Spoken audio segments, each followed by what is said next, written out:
여보, 우리 이제 여기서 새로운 인생을 시작하는 거야. 이런 평범함 너무 오랜만이에요.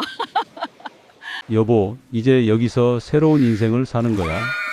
6개월 전만 해도 제 손엔 10억 5천만 원이 있었습니다.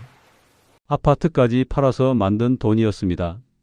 35년간 회계사로 살았던 제가 어떻게 이 지경이 됐을까요? 베트남 다낭 한 달에 100만 원이면 천국입니다. 그 한 문장을 믿고 집까지 팔아 떠났습니다. 따뜻한 날씨, 저렴한 물가, 여유로운 노후, 모든 게 완벽해 보였습니다. 하지만 그곳에서 저를 기다린 건 상상도 못한 지옥이었습니다. 지금부터 그 6개월간의 이야기를 시작합니다. 사연 시작하기 전에 무료로 할 수 있는 구독과 좋아요 부탁드립니다. 어디에서 듣고 계신지 댓글로 남겨주시면 더 반갑게 인사드리겠습니다. 저는 김갑진, 올해 65세입니다. 35년간 회계법인에서 공인회계사로 일했습니다. 마지막 10년은 중견회계법인의 파트너로 있었습니다. 퇴직금과 모아둔 돈 합쳐서 현금 6억 원, 그리고 매달 들어오는 국민연금과 개인연금이 있었습니다. 제 연금 220만 원, 아내 이영미의 연금 180만 원. 아내는 은행원으로 30년을 근무했습니다. 합치면 매달 400만 원이 통장에 꽂혔습니다. 객관적으로 보면 넉넉한 노후였습니다. 서울 변두리 아파트에서 부부 생활비 260만 원 쓰고도 매달 140만 원씩 저축할 수 있었으니까요. 은퇴 후 책상에 앉아 제가 직접 엑셀로 계산해 봤습니다. 1년이면 1680만 원, 10년이면 1억 6800만 원, 20년이면 3억 3600만 원. 거기에 원금 6억을 더하면 9억 3600만 원. 하지만 퇴직 후 제 마음속엔 이상한 불안감이 자리 잡았습니다. 이 돈으로 정말 괜찮을까? 물가는 계속 오르는데 의료비는 얼마나 들까? 매일 아침 일어나면 할 일이 없었습니다. 새벽 6시면 눈이 떠졌습니다. 35년 동안 몸에 밴 습관이었습니다. 하지만 출근할 회사는 없었습니다. 거실 소파에 앉아 경제 뉴스를 보다가 점심때까지 그대로 있는 날이 많았습니다. 퇴직식 날 받은 기념패도 책상 서랍에 넣어뒀고 후배들이 보낸 문자도 점점 뜸해졌습니다. 친했던 동기들도 각자 바빴습니다. 갑진아, 조만간 보자. 그 말뿐이었습니다. 조만간은 오지 않았습니다. 어느 날 뉴스를 보다가 깜짝 놀랐습니다. 물가 상승률 4.2%, 의료비 상승률 6.8%. 아나운서의 목소리가 귀에 꽂혔습니다. 저는 급히 엑셀을 켰습니다. 현재 월 생활비 260만 원, 연간 3120만 원, 물가 상승률 4%를 적용하면 10년 후엔 연간 4620만 원, 20년 후엔 6850만 원이 필요합니다. 누적 생활비를 계산해 봤습니다. 20년간 총 9억 5100만 원. 손에 있는 6억 원과 20년간 저축 가능한 3억 3600만 원을 합쳐도 9억 3600만 원. 1500만 원이 부족했습니다. 의료비는? 요양원비는? 밤마다 이런 생각이 머릿속을 맴돌았습니다. 최근 들어 시큰한 무릎이 갑자기 찌릿하고 아픈 것 같은 느낌이었습니다. 그러던 어느 날 밤 유튜브를 보다가 알고리즘이 하나를 띄웠습니다. 베트남 다낭 한 달 100만 원으로 왕처럼 사는 법. 처음엔 그냥 지나쳤습니다. 하지만 계속 추천 영상에 떴습니다. 결국 클릭했습니다. 영상 속에는 60대 부부가 나왔습니다. 여기는 쌀국수 한 그릇이 2,000원이에요. 커피는 800원, 마사지는 1시간에 6,000원이에요. 한국에서 월 300만 원 쓰던 우리 부부가 여기선 100만 원이면 충분해요. 화면 속 부부는 행복해 보였습니다. 바다가 보이는 카페에서 웃고 있었고 넓은 아파트 베란다에서 석양을 보고 있었습니다. 한국에선 28평 아파트 살았는데 여기선 40평에 살아요. 월세가 55만 원밖에 안 해요. 그 순간 제 머릿속에 엑셀 시트가 펼쳐졌습니다. 한 달 100만 원이면 1년에 1200만 원. 6억 원이면 50년을 살 수 있습니다. 게다가 매달 연금 400만 원이 들어오는데 100만 원만 쓰면 300만 원씩 저축할 수 있습니다. 1년이면 3,600만 원, 10년이면 3억 6천만 원. 제 손이 떨리기 시작했습니다. 계산기를 두드렸습니다. 기존 6억 원 10년간 저축 3억 6천만 원, 9억 6천만 원. 한국에서 살면 적자인데 베트남에서 살면 흑자입니다. 심장이 빨리 뛰었습니다. 음날 아침 저는 아내에게 조심스럽게 말을 꺼냈습니다. 영미야, 우리 베트남 한번 가볼까? 아내는 설거지를 하다 말고 돌아봤습니다. 베트남? 갑자기 왜? 그냥 여행 한번 가보면 어떨까 해서. 아내는 고개를 저었습니다. 나 더운 곳 싫어요. 알잖아요. 저는 핸드폰을 꺼내 영상을 보여줬습니다.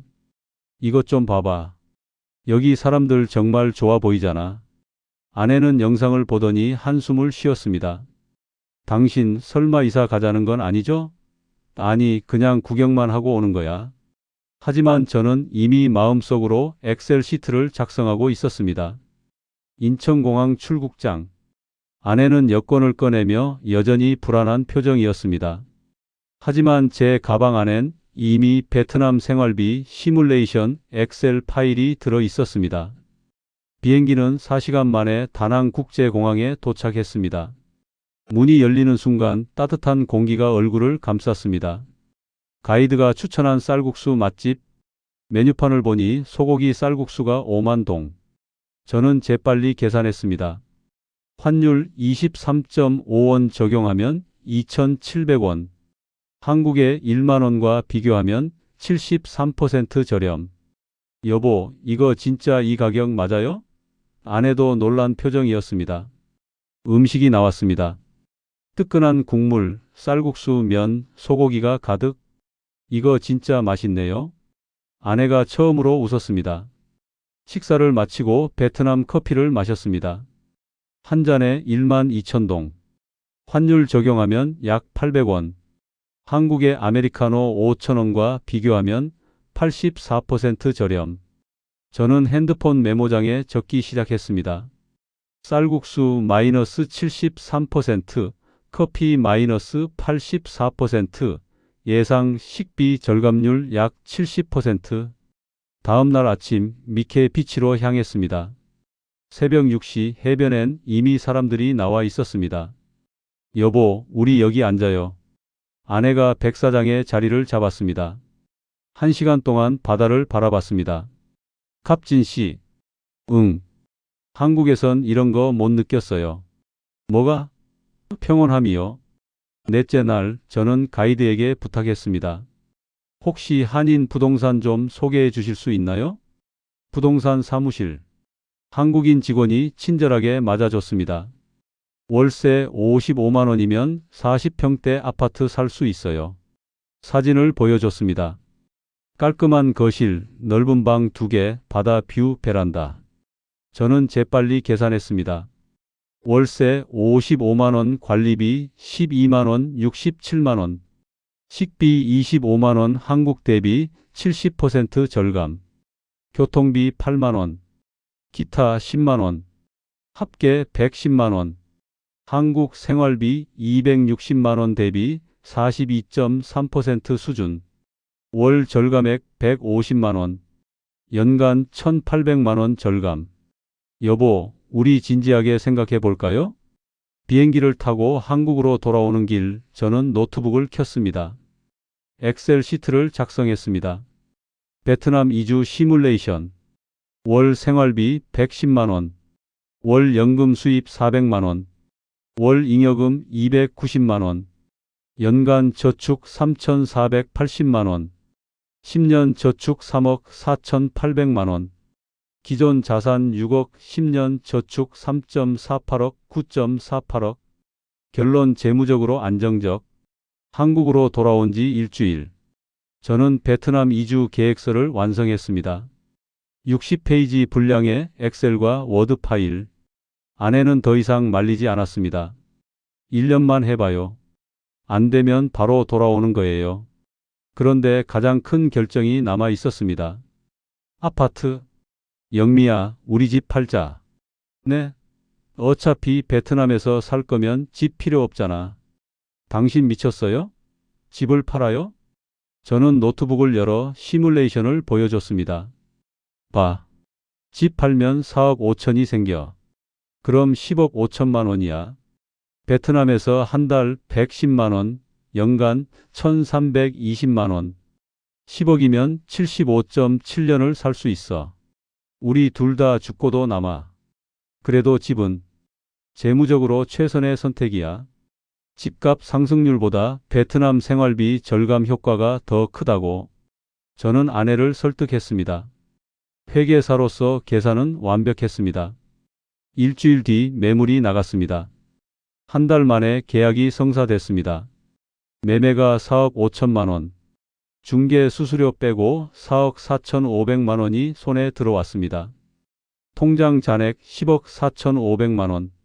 저는 엑셀을 열어 자산 현황을 업데이트했습니다.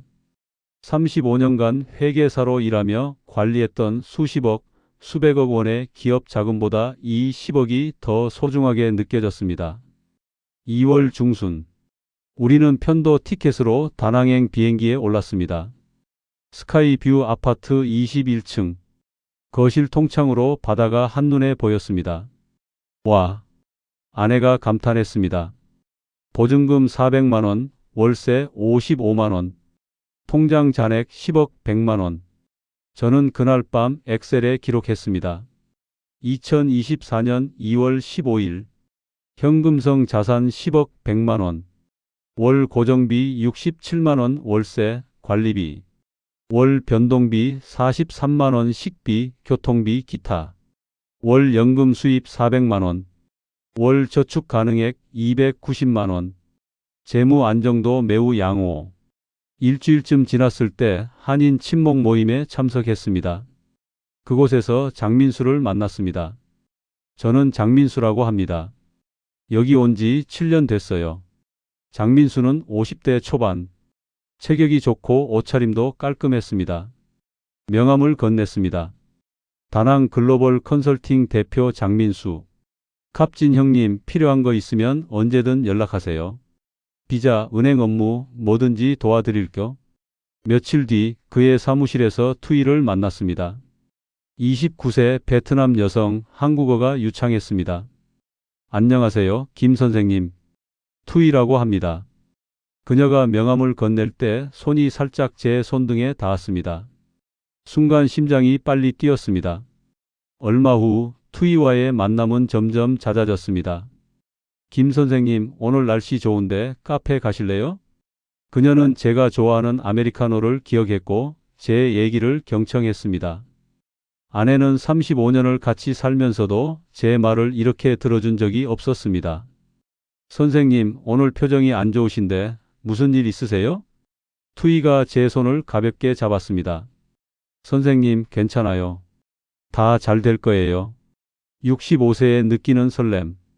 회계사로 35년간 숫자만 보고 살았던 제게 이런 감정은 낯설었습니다. 낯설지만 싫지 않은 이 느낌. 한 달쯤 지났을 때 장민수가 전화를 걸어왔습니다. 형님, 좋은 투자건이 있는데 먼저 말씀드리고 싶어서요. 다음 날 사무실에 도착하자 장민수와 투이가 기다리고 있었습니다. 장민수가 태블릿을 켰습니다. 형님, 다낭 신공항 인근 토지 개발 프로젝트예요. 투이가 서류를 보여줬습니다. 선생님, 여기 보세요. 정부 승인 문서예요. 회계사로서 저는 서류를 꼼꼼히 살펴봤습니다. 베트남 정부 도장, 개발 허가증, 토지 등기부. 완벽해 보였습니다. 지금 투자하면 1년 뒤엔 최소 8배는 올라요. 장민수가 계산기를 두드렸습니다. 형님, 5억 투자하면 1년 뒤 40억이에요. 사실 아무한테나 알려드리는 정보는 아닌데 저는 재빨리 계산했습니다. ROI 투자 수익률 700%, IRR 내부 수익률 연환산 700%, 회계사 경력 35년에 이런 수익률은 본 적이 없습니다.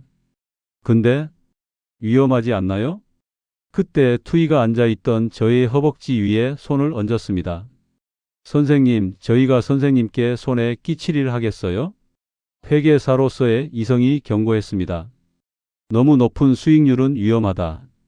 하지만 투이의 눈을 보는 순간, 그리고 제 허벅지 위에 얹은 따뜻한 손의 감촉이 느껴지자 그 경고가 사라졌습니다. 6억 5천 투자할게요. 그런데 욕심이 생겼습니다. 회계사로서 수익을 극대화하고 싶었습니다. 추가 투자 방법이 있을까요? 형님 연금을 담보로 3억 대출 받으시면 돼요. 저는 엑셀을 켰습니다. 투자 시뮬레이션. 투자금 9억 5천만 원. 예상 수익률 800%.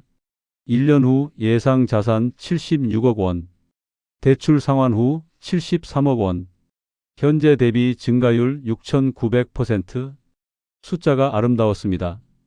35년 회계사 인생에서 가장 완벽한 재무 계획처럼 보였습니다. 좋아요. 대출까지 받아서 투자하겠습니다. 총 투자 금액 9억 5천만 원. 통장 잔액 5천만 원. 대체 이게 어떻게 된 거야? 당장 내 돈 내놔. 2달이 지났습니다. 저는 개발 현장을 보러 갔습니다. 차에서 내렸습니다. 주변엔 아무것도 없었습니다. 잡초만 무성한 황무지. 공사 기계도 인부도 표지판도 없었습니다. 민수 씨, 여기가 개발 현장이에요? 네, 형님.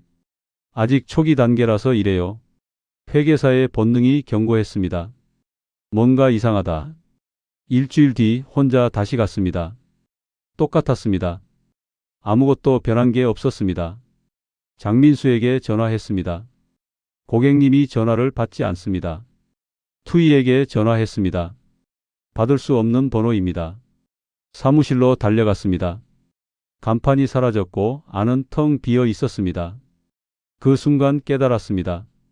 35년간 회계사로 일하며 수백 건의 재무제표를 검토했던 제가 가장 기본적인 실를 하지 않았다는 것을요. 무릎이 꺾였습니다. 으악! 처음부터 사기였던 겁니다. 집으로 돌아와 아내에게 말했습니다. 9억 5천. 다 날렸어. 아내의 얼굴이 하얗게 변했습니다. 당신이 회계사면서 어떻게? 미안해. 정말 미안해. 아내는 울부짖었습니다. 당신이 우리 인생 끝낸 거야? 숫자만 보고 살던 당신이 어떻게 이럴 수가 있어? 어느 날 밤 한인 식당에서 소주를 먹고 있었습니다. 옆 테이블에 대화 소리가 들렸습니다. 야, 어제 카지노 가서 700만 원 땄어. 그날 저녁 절망 속에서 저는 카지노를 찾았습니다. 바카라 테이블에 앉았습니다. 1만 원 칩을 올렸습니다. 플레이어 승리. 이겼습니다. 30분 만에 10만 원이 18만 원이 됐습니다. 회계사로서 저는 계산했습니다. 수익률 80%, 1시간이면 160%, 하루면 머릿속에서 엑셀이 돌아갔습니다. 하지만 그건 도박사의 계산이었습니다. 회계사의 계산이 아니었습니다. 하지만 돈을 딸 때마다 짜릿한 느낌, 그리고 다음 판에서는 더 큰 돈을 벌 것이라는 헛된 기대에 중독이 되어갔습니다. 그래서 다음 날 다시 갔습니다. 하지만 운은 오래가지 않았습니다. 잃은 돈을 만회하겠다는 생각으로 4일 동안 카지노에서 살다시피 했습니다. 잠도 자지 않았습니다. 하지만 정신을 차렸을 때 통장에 남은 돈 2,200만 원, 2,800만 원을 더 잃었습니다. 카지노 화장실 거울에는 귀신 같은 얼굴이 보였습니다. 35년간 숫자로 세상을 지배했던 회계사가 웃기게도 숫자에 속아 파멸했습니다. 집에 돌아오자 당신 미쳤어요? 라며 화를 내는 아내는 급히 짐을 쌌습니다. 난 한국으로 갈 거예요. 혼자서라도 갈 거니까 따라오든 말든 당신 맘대로 해요. 사흘 뒤 우리는 인천행 비행기를 탔습니다. 편도. 남아있는 돈으로는 서울 변두리 지하 반지 하방. 월세 35만 원, 4평, 창문도 없는 집을 구할 수밖에 없었습니다. 여기가 우리 집이에요? 아내가 벽에 기대어 주저앉았습니다. 통장 잔액 2,085만 원. 저는 엑셀을 켰습니다. 현재 재무 상황. 현금 2,085만 원. 월 수입 250만 원 연금, 대출이자 차감 후. 월 지출 140만 원. 월 잉여 110만 원. 20년 후 예상 자산 2.64억 원. 대출 상환 기간 10년. 상태 재무 위기. 65세에 일자리를 구하기는 하늘의 별 따기였습니다. 나이가 좀 많으시네요. 하지만 놀 수는 없었습니다. 저는 새벽 폐지를 주었습니다. 회계사 출신이 리어카를 끌고 골목을 돌았습니다. 한 달에 25만 원. 아내는 편의점 야간 근무를 시작했습니다. 한 달에 125만 원. 4개월 뒤 겨우 아파트 경비원 자리를 구했습니다. 월급 185만 원. 김갑진 씨, 내일부터 출근하세요. 감사합니다. 35년간 회계사로 일하며 감사합니다 라는 말을 업무적으로만 했습니다. 이번엔 진심이었습니다. 아내도 급식실 보조일을 구했습니다. 월급 175만 원. 저는 엑셀에 기록했습니다. 월간 수입. 경비원 185만 원. 급식실 175만 원. 연금 차감 후 250만 원. 합계 610만 원. 월간 지출 140만 원. 월 저축 470만 원. 연간 저축 5,640만 원. 1년이 지났을 때 통장 잔액 9,945만 원. 그런데 아내가 일하던 중 쓰러졌습니다. 과로와 스트레스로 인한 탈진입니다. 아내는 일을 그만뒀습니다. 저는 엑셀을 업데이트해야 했습니다. 수정 월간 수입 435만 원. 월 저축 295만 원. 연간 저축 3,540만 원. 2년이 지났을 때 1억 6,505만 원이 됐습니다. 그 사이 깨달았습니다. 우리에겐 아무도 없다는 걸. 큰아들은 호주에서 회계사로 일하고 있습니다. 아빠, 저희도 애들 키우느라 여유가 없어요. 막내딸은 서울에 삽니다. 사위가 스타트업을 하다가 실패했습니다. 아버지, 죄송해요. 저희도 빚만 2억이에요. 괜찮아. 우리는 연금도 있고 일도 하고 있으니까. 아이들에게 손을 벌릴 수는 없었습니다. 결국 우리 둘뿐이구나. 어느 날 저녁 아내가 준비한 식탁에는 된장찌개, 김치, 밥으로 차려진 밥상이 있었습니다. 국에는 된장파, 두부만 들어간 찌개였지만 여보, 맛있어. 몇 달 만에 아내가 처음으로 웃었습니다. 당신이 끓여줘서 맛있어. 당신 변했어요. 35년 동안 집에서 숫자만 보고 살더니 미안해. 35년 동안 당신한테 고맙다는 말 한 번 제대로 안 했네. 당신 덕분에 우리 가정 별탈 없이 다들 건강하고 제목하며 살 수 있었어. 뒤늦게 고생시켜서 미안해. 미안하단 말 좀 그만해요. 지겨우니까. 투정을 부리는 아내의 눈에는 눈물이 맺혔습니다. 우리는 그날 밤 오래 얘기했습니다. 35년 중 마음을 터놓은 가장 긴 대화였습니다. 다음 날 새벽 폐지를 주우며 생각했습니다. 베트남에서 저는 뭘 찾았을까? 저는 그저 도망치고 싶었던 겁니다. 회계사로서의 정체성이 사라지는 게 두려웠습니다. 가장 큰 아이러니는 그 당시 저는 이미 충분했다는 겁니다. 매달 연금 400만 원, 서울에서 260만 원만 쓰면 됐습니다. 제가 직접 계산했던 시뮬레이션이 맞았습니다. 6억 원도 있었습니다. 하지만 저는 욕심을 부렸습니다. 더 많이 더 빨리. 회계사로서 숫자를 극대화하려다가 모든 것을 잃었습니다. 세상에서 무가치해지는 것 같은 두려움, 가장으로서의 역할에 대한 책임감을 지고 싶었습니다. 잊혀지고 싶지 않았습니다. 리어카를 끌고 가는데 할머니가 불렀습니다. 아저씨, 우리 집 박스 좀 가져가세요. 감사합니다. 아저씨, 얼굴이 참 좋아졌어요. 예전엔 무서운 얼굴이었는데 요즘은 웃는 얼굴이에요. 그 말에 가슴이 뭉클했습니다. 35년간 숫자만 보고 살았던 제가 변하고 있었습니다. 한 달 뒤 아내가 다시 일을 시작했습니다. 학교 급식 도우미로 오전 4시간만요. 월급은 90만 원. 저는 엑셀을 업데이트했습니다. 월 수입 525만 원. 월 저축 385만 원. 연간 저축 4,620만 원. 1년 뒤 2억 210만 원. 많은 돈은 아니었습니다. 하지만 적은 돈도 아니었죠. 어려운 환경에서 아내와 나, 우리가 함께 모은 돈이었습니다. 공원 벤치에 앉아 하늘을 봤습니다. 우리 다낭에서도 하늘 봤죠? 그땐 왜 안 예뻤을까요? 저는 아내 손을 잡았습니다. 그땐 하늘을 안 봤어. 숫자랑 돈만 봤지. 우리는 웃었습니다. 지금 저는 경비실 창문을 닦으며 아침 햇살을 맞습니다. 통장엔 2억 원이 조금 넘습니다. 지금도 4평짜리 지하방에서 삽니다. 앞으로 8년간 매달 150만 원씩 대출을 갚아야 합니다. 하지만 제 마음에는 다시 살아볼 용기가 생겼습니다. 아내와 손을 잡고 걷는 공원, 새벽에 함께 먹는 된장찌개, 고생했어요 라는 아내의 목소리. 그게 10억보다 소중하다는 걸 이제야 알았습니다. 저는 65세 김갑진, 35년 회계사 경력에도 불구하고 10억을 6개월 만에 거의 다 날린 바보. 하지만 이제는 압니다. 진짜 부자가 뭔지, 진짜 행복이 뭔지.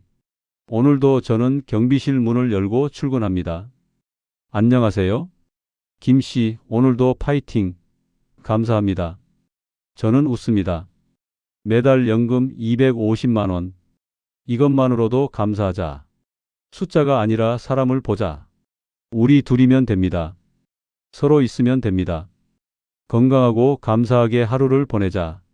그게 제가 베트남에서 10억을 날리고 배운 가장 큰 교훈입니다.